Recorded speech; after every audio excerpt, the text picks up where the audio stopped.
Yeah, I can hear you. So we're going on left or right? Right, this.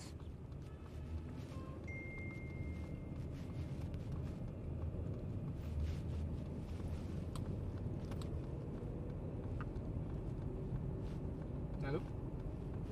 I thought I was saying 25,000.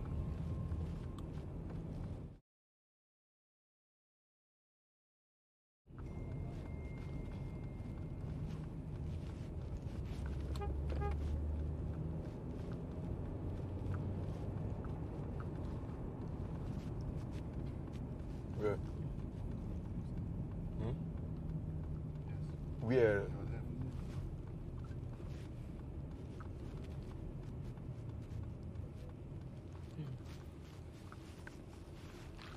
Okay, I know it's not became that one is tell me that one there, so that one here is talk, so that one is on his phone. All the people they do all those things. Now you're talking now they hear. Now me do one, no go do one. Yes. Yes.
Yeah.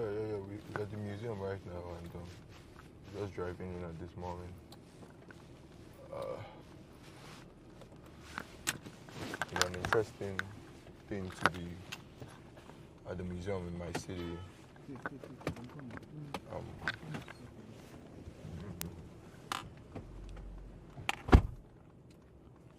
It's a lovely experience.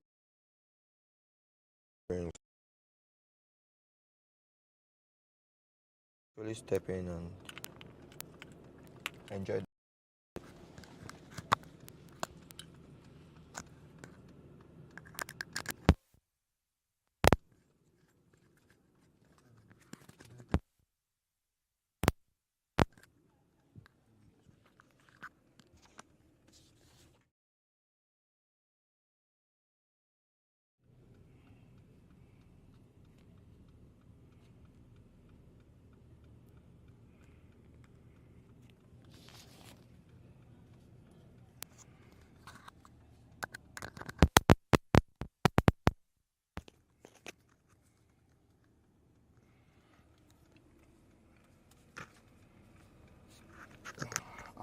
Let me go around and come on again.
Changing it. I change it so I can be able to post it. Yeah, let me use this one. Thank you. Well, let's go. Okay, so we're live at the Unity Museum in Enugu. They're actually already beeping us that we ain't got much time. To pull up truth, let's go see what we've got. Oh. Day men. Good day, sir. Good day, Marcin. Okay, oh man. Hello, good day, sir. Yeah, we're stepping up in the museum right now. Oh, there's no light in the museum. Beautiful.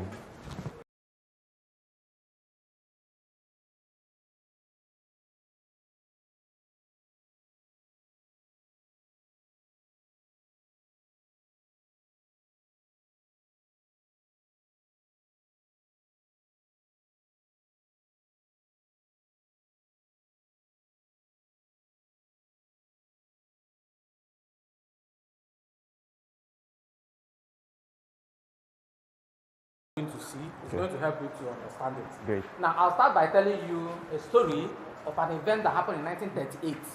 This event happened in Enugu, in Anambra State. Usually during dry season, when they are searching for water, they dig hole. So while this man was digging, he didn't know somebody was buried there. So while he was digging, the thing just caved in, and he now saw skeletal remain of somebody. But the first strange thing he saw there was that the person had a crown. Whoa, the message is? The message is? Okay. So he noticed that there was somebody was buried there with a crown on his head. Whoa. And as of 1938, most places in Igbo land don't have kings. Of course. So how come somebody was buried in his father's land with a crown? Mm-hmm. So they now started digging further. In the course of digging, they now discovered that not only was this person buried with a crown, he was actually buried sitting on a throne. You're kidding, man. That's another level. Without doubt, that person, whoever was buried there was a king, of course. Then what they did was they informed the colonial officer at that time, who now said they should dig further. In the course of digging, they discovered it wasn't just a grave, it was actually a burial chamber. They buried the man with a lot of ornaments. A lot of ornaments were buried, most of them made of bronze. His private collections, including his shaving, this thing Igbo people used to shave in those days, were found inside that grave. And his art collections, obviously he was a wealthy man. So in the course of it, they now discovered that the person wasn't just a king, he was also a priest. And throughout Igbo land, one of the few places where the king is also a priest is in Enugu. There's a community. I said most of the objects found there were made of bronze. And Igbo people don't have history of bronze casting. But on the people all have a history of bronze casting. Yeah. So they now invited an archaeologist called Thurston Shaw from London. Thurston Shaw now came, he started asking questions. They said,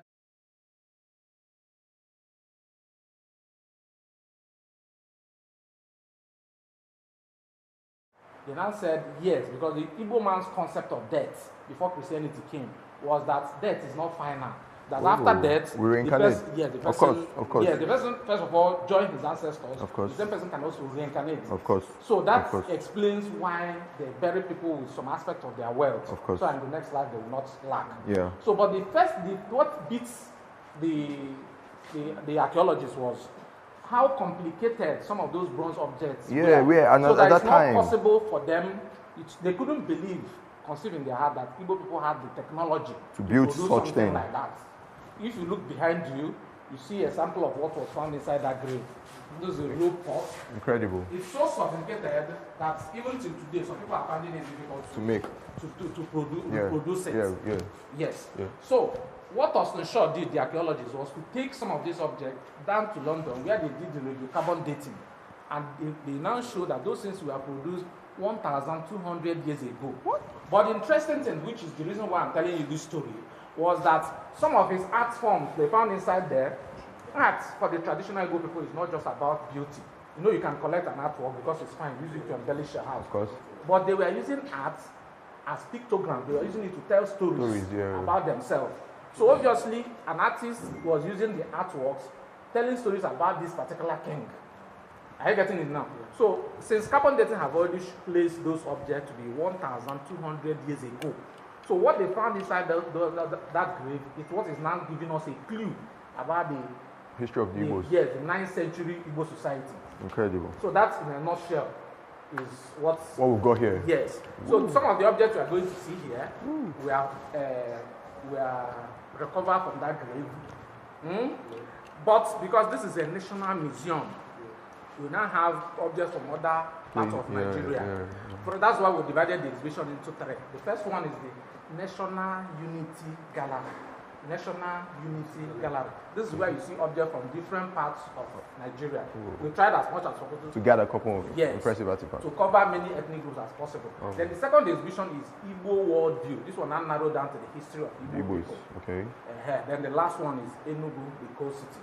Then we also have another section where we have temporary gallery where we show artworks for those who are interested in art. Impressive. So this showcase is focusing on kingship. In traditional Nigerian society, bronze is associated with kings. Okay. I mentioned the book. Yes. But the practice then was after the reign of each king, they will make a bust image of that king with bronze. It must be bronze. Okay. For example, this is a 12th century carving of one of the Onis of Ife. Yes. Then, if you look at this last one, this is a memorial head of one of the Obas of Benin. During the reign of each Oba, they will carve a bust image of that Oba. Oh. Notice there's a hole on top of that. Yes. So every achievement from the Oba, they will document it. Okay. They will document it using, this elephant tusk. They use pictogram to tell stories about his achievement. They will keep it inside that hole, keep it in an ancestral altar, so that 20, 30, 40 years after he has gone, people will still remember what he's done. Oh. Yes. Then this is an honest staff. I told you about what happened in Enugu. Yeah. That man that was buried there, I told you he was buried in a seated position. They placed his staff in his hand and placed a particular item on top of that staff. Yes, this is a nice object. Ornate staff head. The ornamental head of a staff was recovered from excavated storehouse of regalia, Igbo Anambra State. So this is the 9th century creation of the Igbos. And it's quite impressive how we Africans are able to document our stuff and keep them tangible. This is the sketch of where that man was buried. These are some of the items they found inside that grave. He was wearing these pendants as at the time of burial. Then if you look at it, this is a scabbard. Scabbard is, this in Igbo, any Igbo man, when he's going out, he goes with a sword. Okay. So for ordinary people, they use leather. But in order to differentiate the scabbard that belongs to a king and a common person, that explains why he now uses bronze. Oh, okay. So this is more like a protective. For protection. For protection. What's this one? This part of those is the god then. Okay. Yes. Okay. Wow. Then this is the first pottery vessel they got from the grave. Then every tribe in Nigeria, remember we are in the National Unity Gallery, every tribe in Nigeria, they believe in the concept of deities. Yes. You know what they teach us in our churches is that they used to tell people that Igbo people worship idols, but our people actually believe in supreme God. Yes. But they don't believe that human beings can talk to God directly. So they invented the idea of intermediary spirits. So they make images of those spirits. Yes. Then one concept that is shared by every tribe in Nigeria before colonialism is the concept of life. They said that our people believe that life goes in a circle. We have already stated that after death, they go to the ancestors. The same person can also reincarnate and start another circle of life. So they believe that life goes in a circle. Yeah. Among the Yorubas, if they have twins now, they believe there's a kind of bond that links twins together. Of course. And if at any stage one of the twins, if any one of the twins should die and go to the other side of life, that dead one will still want the living to come over. So in order to stop that from happening, what they do is that they carve an image, an effigy of that dead one. So whatever their mother provides for the living one, they provide for the image of the dead. So I don't want to bore you telling you about no, please, you're not. No. That's why we're here. There's no boredom at all. Let me mention those who live in the riverine areas. Of course. Those who live in the riverine area. Some men, after being married to a woman for a long time, there's this kind of bond that links them together. So strong is this bond that after the death of that man. You know, he has already joined his ancestors. Of course. But because of the closeness to that woman, his spirit will continue to hover. Yeah. So instead of transiting and joining his ancestors, you will see him moving around, trying to lure that same woman to come over. Back to him. So in order to stop that from happening, his kindred will now have a boat like this, make an effigy of that dead man, put it in a boat, they go to the river, do some incantations, so that his spirit can separate from that his wife who is still alive. Yes. Then in the second, when we reach Igbo world, we talk about Ikenga. Yeah. Because Ikenga is a very important deity in the Igbo belief system. Yeah. Impressive. Then these are objects associated with divination. They don't believe that things happen. If, for example, a farmer, after farming season now, erosion now carries away everything, the first assumption is that it's a sign that the gods are angry. So they communicate through the spirit realm to find out the reason. So these are some of the common items they use. Among the Igbos, this is Afa. Yes. Yorubas call it Ifa. Yeah. Afa, Ifa. Okay. So they use it to communicate to the spirit realm. Yes. Impressive. Then, these are symbols of authority, but we'll speak about this one because it's peculiar to Igbo people. The one they call Ofo. Ofo in Igbo belief system is symbol of truth, honesty, fairness, justice. That's what Ofo stands for. You know, most Igbo communities before the British came here, they don't believe that power should be handed over to one person. They are democrats. Yes. So the oldest man in each community, the oldest man in each kindred, holds the kindred's Ofo. Because sometimes people bring cases to him, and as long as he's holding Ofo in his hand, he's bound to speak the truth. He's bound to be fair, and he's bound to be just. And if he fails in any of those things, that Ofo will kill him. Of course. Even those people who hold money in trust for the community, once it's time for them to give accounts, they will hold Ofo in their hands. And if they lie or try to put part of the money into their pocket, the Ofo will kill them. Then these are instruments associated with war. Among the Fulanis, among the Igbo, they use Ebiaka. Okay. In the northern part of Nigeria, you see Linzami.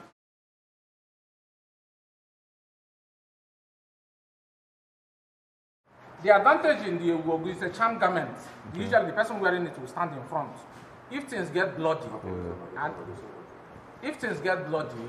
the person can vanish into thin air. Oh. They don't allow us to touch him.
Thank you.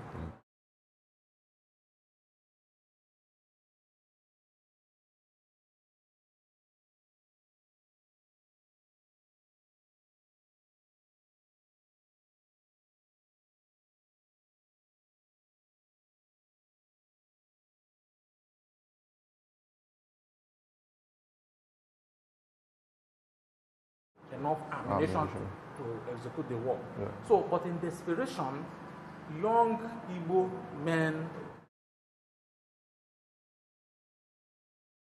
Crazy. And as at 1968, 1967, nobody knew that Africans have the capacity to produce rocket launchers. But evidence, yes, they produce rocket launchers, they produce bombs with 100% local technology.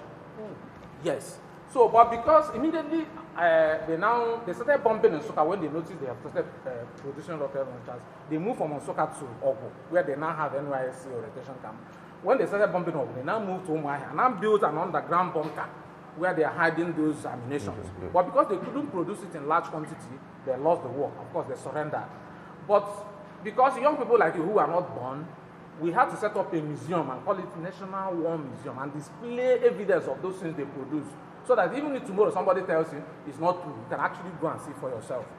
So the reason I'm explaining this is that you know that some museums have specific functions. Like that one in Umuahia is about war implements. Is that okay? Yeah. So let's go. Beautiful, beautiful.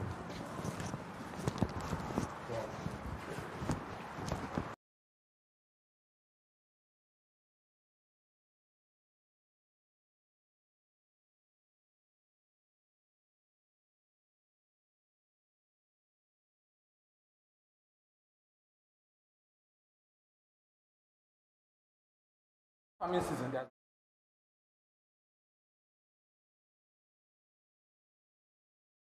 Or to show their Gombe State. This is Yalode in Enugu State.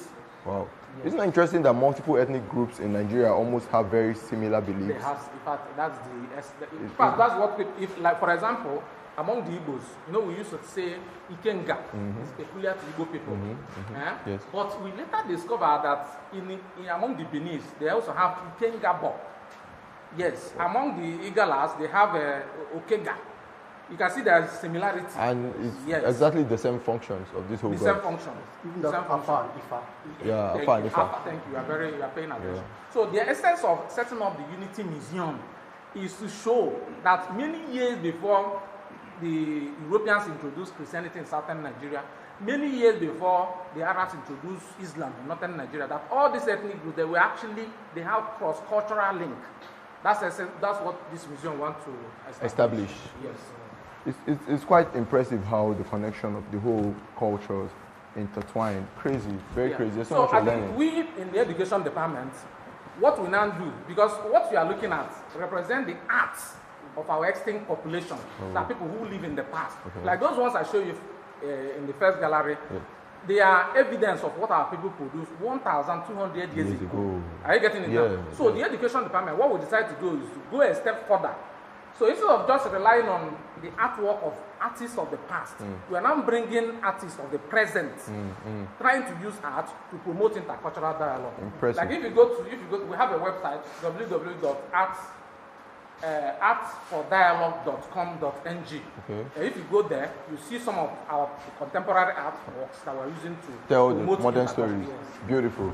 Beautiful. So this is what? This is buffalo. These are fertility sculptures, but from different.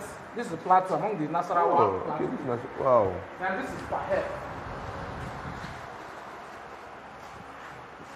Okay. These are still fertility sculptures. Yes, from here to that end, they are representing fertility sculptures. Beautiful. And this is the Ekpe masquerade. But some of you will wonder, why is this one so special that we are giving it a pride of place? Something happened in the United States in the early 80s. You know, it is widely believed that sub-Saharan Africans did not develop a system of writing. That it's only when the British came here that started writing. Yes. Right? Yes. But they saw a form of ideogram in the US in the early 80s. And because they found it among the black community in the US, so people concluded that this must have entered the US through slavery. Professor Robert Thompson now took it upon himself. He wanted to investigate the origin of this system of writing. It's a form of ideogram, similar to the Chinese system of writing. Those kind of sigils. So Professor Thompson, nobody could give him information that would show the origin of this system of writing. But he later saw the same pattern in Cuba, then around the Caribbean. Then he traced it down to Nigeria and discovered there is a secret society that exists in Nigeria. They call it Ekpe Society. So he assumed that every society must have invented this system of writing. They call it in CBD. CBD. Yeah, but if you now come to among the in Southeast, Ahofia, Arochukwu axis, they also have the same thing, but they call it in Sibiri. This other person calls it in CBD. So they call it in Sibiri. Then we also discovered that there's a British anthropologist, J.K. McGregor. He's also a Presbyterian missionary. He wrote in a journal that he met people here.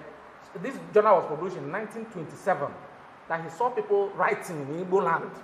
Wow. That they were doing court session. That he saw people writing, and he interviewed a woman who told him that her mother had a school where they were teaching people how to read and write, and they were not writing alphabets. This prior to the invasion of the Portuguese and the British. No, his work was published in 1927.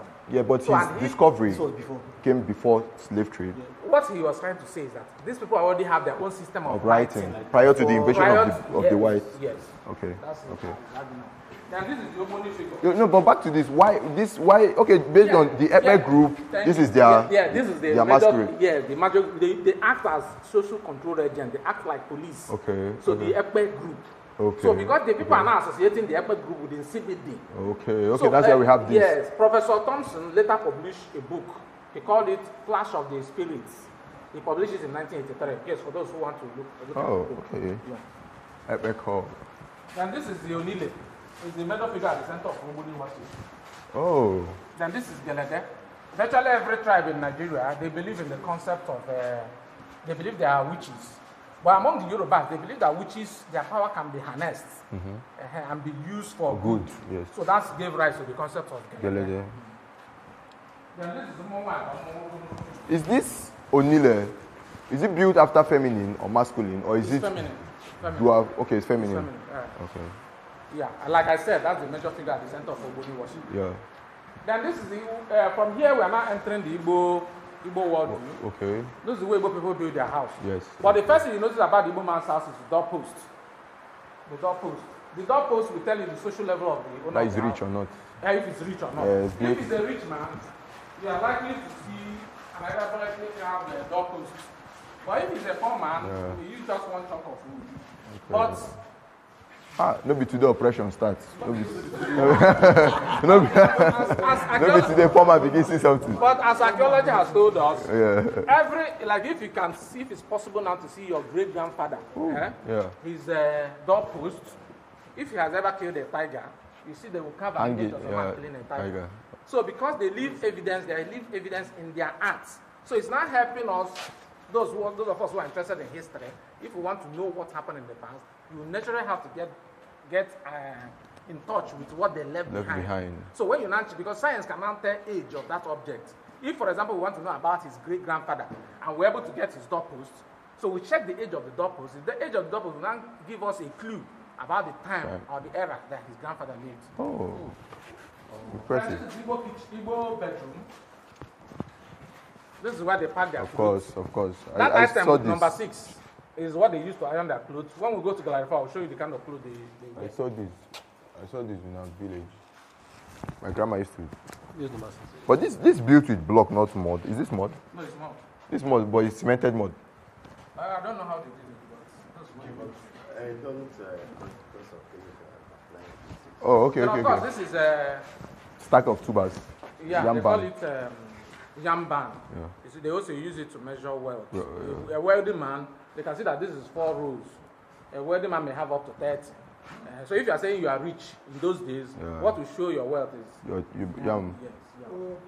Incredible. So how are you all keeping? Okay, what's the technology behind this burning, like this light I'm seeing?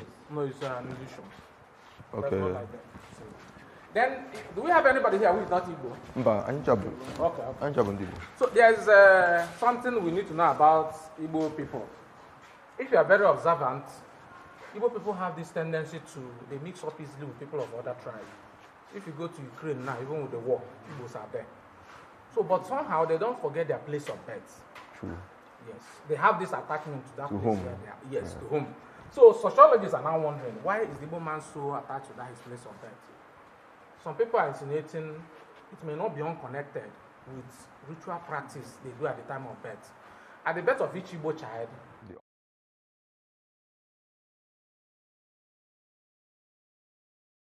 channel through which the mother feeds an unborn child. Yeah. But they also accept that they also know that the umbilical cord is that link between this physical world and the spiritual world. Yeah. So they disconnect the umbilical cord. In Arochukwu, they put it in a pot like this. They bury it in the person's village. In Enugu here, they bury it under a palm tree. Yeah. Thank you very much. Some people under coconut tree. Yeah, so that child, as a grown man, even if you make him the president of America, you always come back. Yes. Now I see why I'm addicted to my village. I'm almost always at home. Makes sense. This is Igbo shrine. No, there's something I want us to know about the shrine. We were told that the shrine is a place. My father told me that's where they worship evil spirits. Gave me a lot of negative reasons. So many of us never had that. So you're running from the shrine to the shrine. Shrines. Yeah. In my community, if you are seen around the shrine, they will excommunicate you from the church. So many of us grew up running away from the cultural norms. But in my final year at the university, I picked a project topic. I didn't know it's related to the shrine. I wanted to know how Igbo people, if they don't have kings, how do they now maintain law and order? So I was trying to say that masquerades play role as maintaining social control. Yeah. So that was one of my research focus. So, but the supervisor, an old professor who is supervising my work, he said, go to that place under study, go to their shrine and get me pictures. So I pleaded with him that I'm a Christian, that I cannot go to the shrine. So he insisted. So I made up my mind I would pay somebody else to go and get the pictures. Okay. In those days, they don't do... It's filmed. Yes. It's filmed. So he now sent somebody to call me the day I was about leaving. He now said, I'm not just looking for pictures. I want you to stand in front of the shrine. Then the diviner, that Dibia, who is in charge of the two of us will snap picture in front of the shrine. So I knew them. I was already coming. Things are serious, yes. So I now said, sir, why must I see the shrine? He said that the shrine, in most egalitarian society, like the Igbos, that shrine has the largest collection of Igbo artifacts. Yes. So I now said, okay. So that gave me the opportunity to see shrine firsthand. And what I saw that day is similar to what you are looking at now. Okay. So I now called the old man and said, all these things you people are keeping here, of what relevance are they? So he said I should point at a particular object that he will now explain to me. So that day I saw the skull of an animal. I said, okay, why are you preserving the skull of an animal? So he told me, he mentioned the name of one man in that community. He asked me if I know the man and said yes. He said his great-grandfather was killed by a tiger the day he went to... Hold on, in Igbo land? Yes. They were tigers? Yeah. You know what we usually call ago? Yes. Ago, some people call ago lion. Yeah, Odomi is actually the lion. Thank you. Okay. So, that after the death of that man, that it took them 3 days before they were able to kill the tiger, so they dried the skull and then kept it there.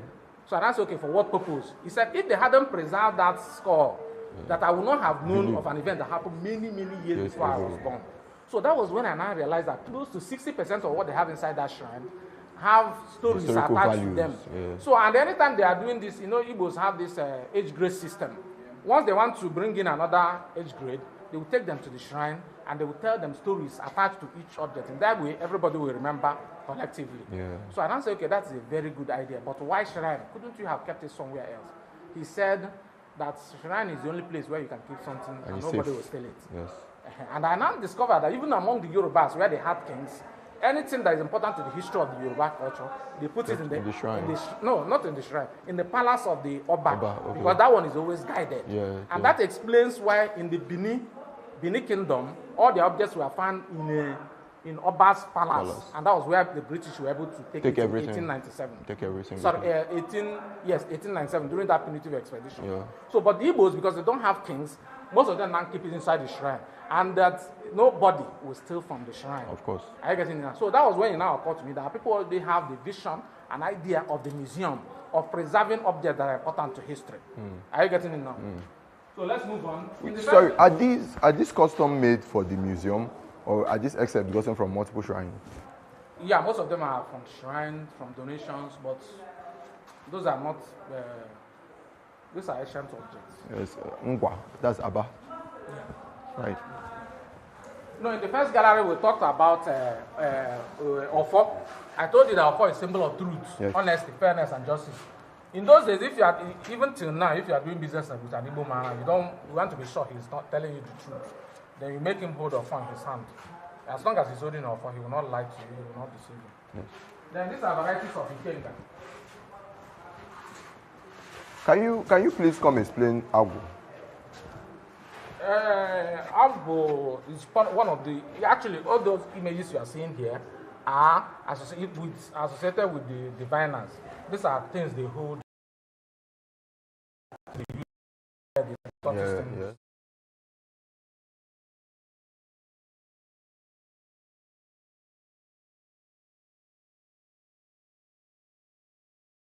Particularly, he will not have an Ikenga car for himself. The nature of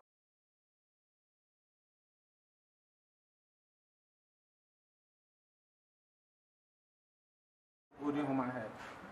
This one is a diviner, so you can easily tell by looking at each Ikenga, and these are multiple Ikenga. Yeah, different from. Are they made from a particular wood or everything? You can make it from any kind of wood? People make it individually. Okay. In those days, you meet with the person who is going to carve your own Ikenga.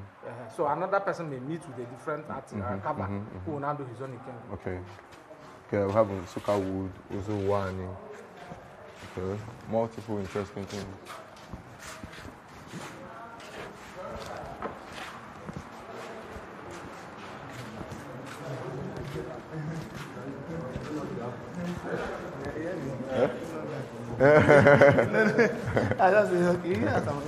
So we're entering Gallery 3. Okay.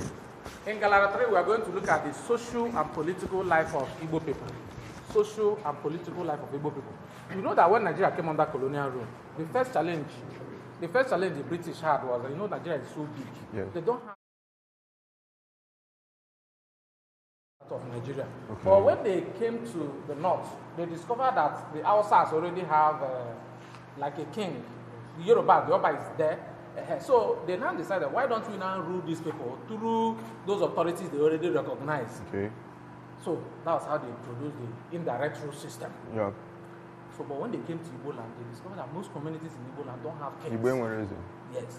Igbos believe that they are Republicans. Once they want to take decision, all the male members, everybody must have a say before a decision is taken. Yes.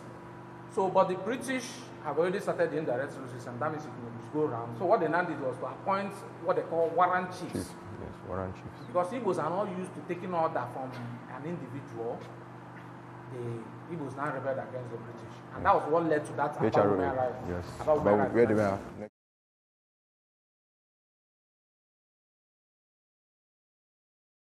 No, there's still tension between having even the HROH situation. There's still tension, but bro, you're already here. Yeah. So some Igbo communities, the traditional Igbo communities, they may not have kings. There are others who have kings, especially those who share border with people of other tribes. This mannequin is showing you the view of furniture.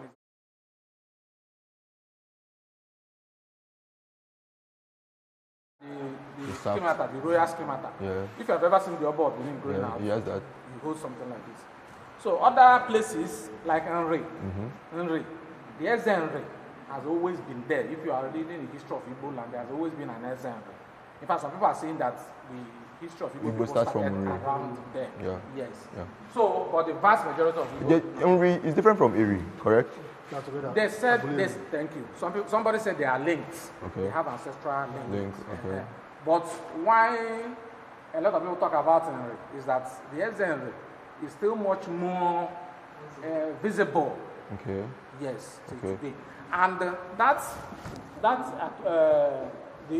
Eze that was buried in Igboku, or rather they found the body in Igboku. Some people are insinuating that he may have been an Eze Henry that was somehow for some reason buried in Igboku.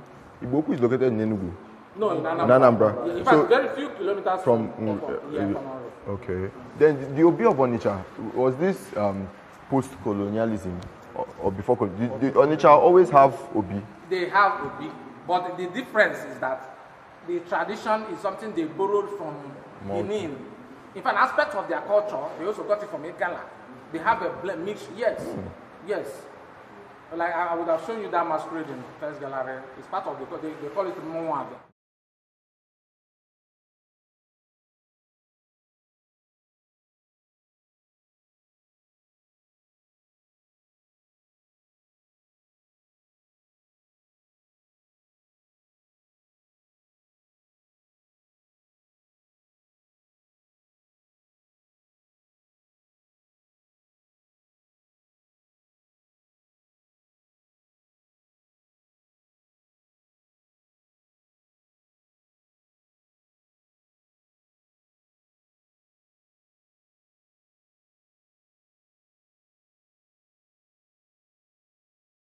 Don't have things, but they believe that they reserve the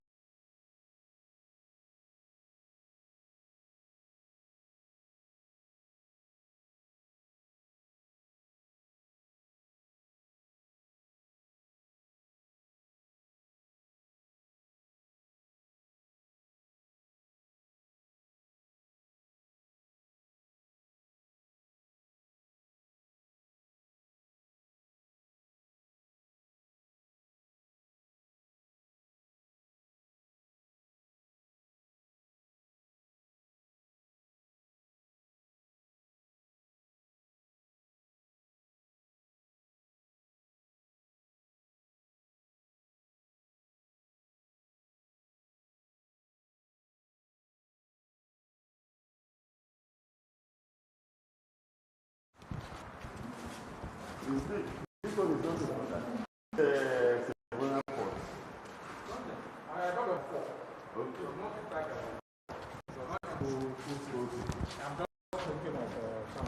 You have time, or is it your time? No. not necessary time. But you are No.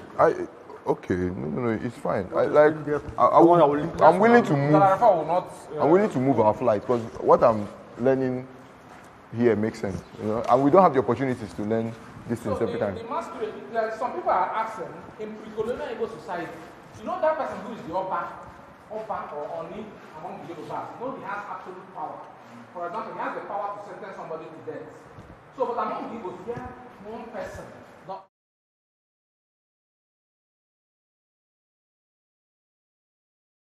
They don't have. That in traditional Igbo society, masquerades act as social control agents. In Igbo society, in pre-colonial Igbo society, if a man beats his wife, masquerade will invade his house and beat him thoroughly. And if somebody constitutes a problem, masquerade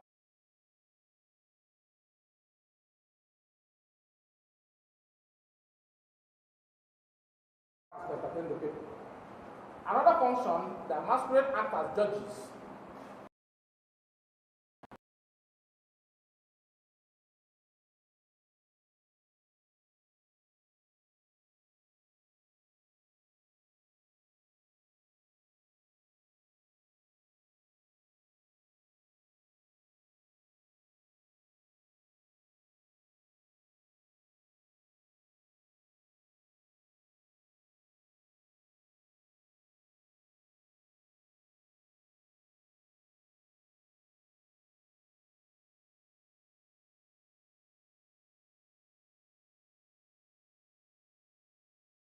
That is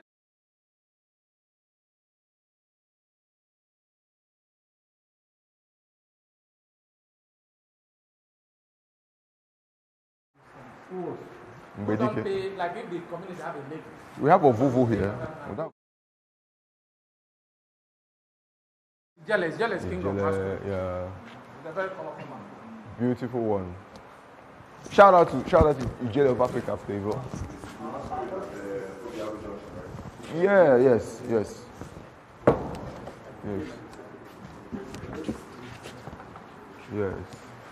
One minute.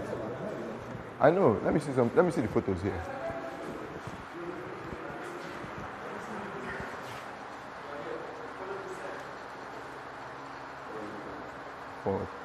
These are a couple photographs of kings who has ruled different places. This one is for Imo State, Jemanze, Onyesom. This one is for Unri. A very interesting one. Unri. Dominic Ibo. This is for Amagu Ikwo. This Igwe Julius Onlaji, King of Nike. This Prof. Chike Dozien, the Asabwa of Asaba. Oh. And this is a Dr. Aye Ikonye, Jerusalem Pilgrimage. Impressive. Dope. Dope. Beautiful. Hello. Hi. Good day. Hello. Thank you very much. We are going to Galera 4. Okay. Galera 4 will look at the economic life of Igbo people. Woo! Yeah, yeah. So what were they doing before British came? And got us some coins, some shillings, and things So like some of that. them are, vast majority of them are farmers. These are the farming tools. Oh. Some of them you're already familiar with. Of course, of course. Then some of them are hunters. See the hunting implements. Beautiful. Then some of them are fishermen. Fishermen, oh, nets, local nets. Sharp. So when the Portuguese came, they started buying palm produce. And that was how the palm tree became an important economic tool in Igbo land. Okay. It was so important that if you propose marriage to a girl in those days, the girl will tell you, I want to think about it. You now go behind you, check the number of palm trees You have. that you have, or those ones you stand to inherit from your father. That would determine what she'll tell you. Then this is the abonko. They used to climb the palm tree. Of course. Then this is what they used to store the palm wine.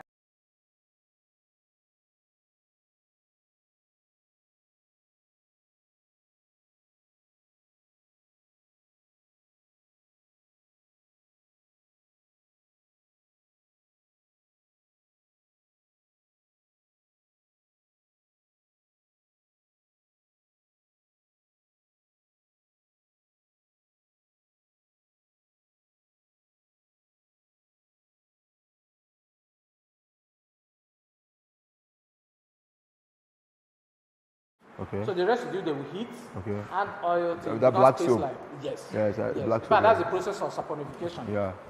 Then from the same palm tree, they get brooms. From the same palm tree, they get Baskets, baskets. weaving Then like some of them that. are carvers, professional carvers.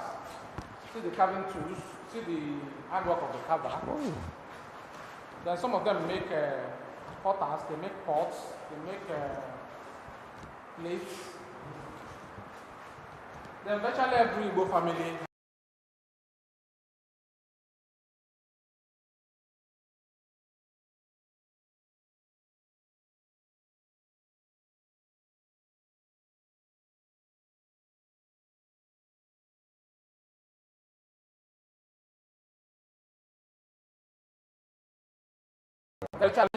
farm have a weaving mill. Oh.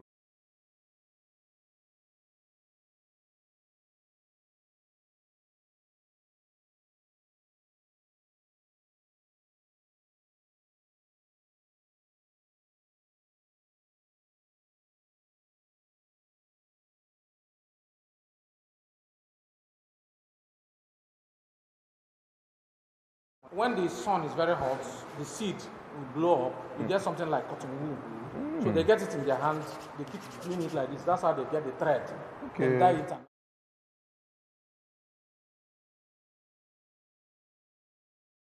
That we Igbos, we've always, not just we Igbos, because right now I'm actually coming to understand that most of the cultures are borrowed. We connect at a very deep level. Now, the metal. In Nsukka, for example, 7th century, they have started manipulating iron. Then we now discover recently that in Leja is also very close to Nsukka. Leja, 200, we have sample from slag. They got from, if you heat up the iron ore, if you heat it up, you get it to shed off the outer part. Okay. That's how you get the slag. Okay. The iron itself, they will now use it for either produce guns and stuff like that. Okay. So from the slag, evidence shows that 2,000 years ago, our people were already manipulating. Knew about iron ore, yeah, doing things. The mediums of exchange. Our people were using egg oil, cowrie shells. Later they graduated to using manila. Then to pay bright price, they were using copper rods.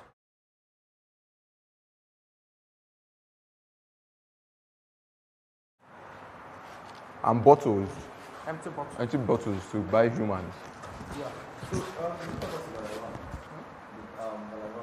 It's Galera not where we started. We started from Gallery 1, but the last part, the Enugu Coast is also in Gallery 1. So we are on our way as going to see Coast City. Okay. Impressive tour, and big shout out to our tutor. He's doing great, and we are learning so much today. We've been able to capture the essence of African culture, essence of Igbo culture, and so much. So big love to our tutor. So our last, we are looking at the Coast City. Okay. Enugu. Relatively, there wasn't anything of interest until 1908. A British geologist now found coal. He was the one who called the attention of the authorities in London.